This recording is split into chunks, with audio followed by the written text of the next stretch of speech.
So Obi-Wan Kenobi is wrapped up. My big takeaways: 1. Wade died a hero. Right behind you. We will remember your sacrifice, Wade. And 2. This stormtrooper had a really bad day. First he gets shot, then he gets cut in half by this fence. What a way to go. This sort of thing seems to happen a lot in Star Wars though. There's plenty of dismemberment to go around. You'd think they'd put up a sign by now. But it got me thinking, how would you redo this effect? There are 2 major ways. One is with CGI. The other is with an actor falling on something I presume would be a green screen.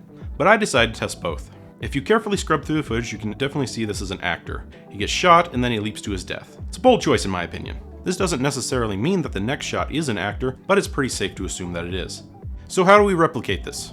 My initial thought was to place a green screen on the ground and pack some pillows under it for cushion.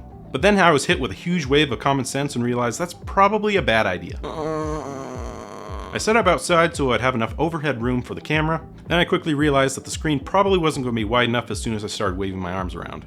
So I decided to go with just the blue tarp instead, hoping I could get a pretty good key off of that. After setting up and staring in the sun, don't do that kids, it was clear I didn't have enough height. So it was on to plan B. I went out into a soccer field, grabbed some of the stools from our kitchen to separate myself from the background, and I used my drone to get an overhead shot. The footage was definitely not ideal. Usually you want an overcast day to eliminate long shadows and harsh lights. We don't get a ton of those here, so I just kind of had to work with what I had. It was also pretty late in the day. But you do what you can and you try and fix it in post. But what about the CGI where I could control the lighting? I started off looking for a nice 3D model. I found this one by Gidami.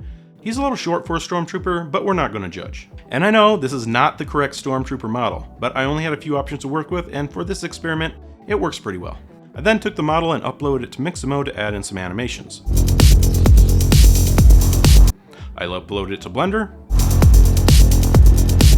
and I rendered it out so I could use it in Davinci Resolve. The armor itself was too clean, so I downloaded a grit texture from Pixabay, brought both textures into Fusion to combine them, and then I brought it back into Blender and mixed it with the original so I could kind of mix how much dirt I had. For the actual falling animation, I used this knockout fall. Then in Fusion, I could just keyframe the size to make it look like it was a bigger fall than it was. I got an HDR from Polyhaven to match my scene, and then rotated it to make the shadows match. I rendered out all my passes separately, including the shadows, so that I could tweak them later in Fusion. To start, we need a clean plate. I took the clip I had, I found a few spots where the stormtrooper was out of frame a little bit, I mixed those together and then I painted out the rest. I saved it as a PNG and then I used that as my new background. The compositing for the 2 versions is pretty much the same here on out. I couldn't get a good key for my live footage, so I just ended up rotoscoping everything out. I didn't go crazy because honestly this footage probably needs to be reshot in something like an indoor gym where I have more control over the lighting. After I got my render passes working correctly, thanks to Alfie Vaughn and his Discord, I was ready to cut both characters in half. Now, the way you do this is pretty simple. You take your footage and, well, you cut it in half. For this, I'm going to use 2 matte controls and add in a simple rectangle mask. I'll take an instance of one mask and set it to invert. So now I have everything in the mask and everything out of the mask. I'm going to set the matte controls to combine alpha and minimum. Now we can add transforms to move both pieces separately.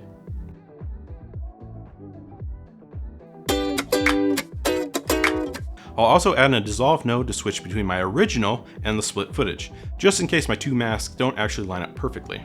That way I can switch between the footage when I actually hit the gate and separate. I can then keyframe this to change the point where I want my character to separate. From there I can add a polyline, give it some glows, and duplicate it to match the fence. I also added a perturb modifier to the gain. It adds a little flicker effect to make it look more like a live shot. I grabbed a few sparks and dust effects from Production Crate. I merged the dust before the fence and the sparks after on top, changing the apply mode to screen. And you can use time speed nodes to delay the effect till you actually want them to appear. My character is currently under the fence, so I'm going to move the merge after the fence so that he's in the foreground. A little bit of tweaking to the transforms and keyframes, and we have a pretty good base for the effect. I'm going to add in some smoke. To do that, I'll just use a fast noise. Change the color to black, add in a few masks with soft edge, and a few keyframes to make it look like it grows. For the cut glow, I used a polyline. I used a displace and fast noise to give it a rough look.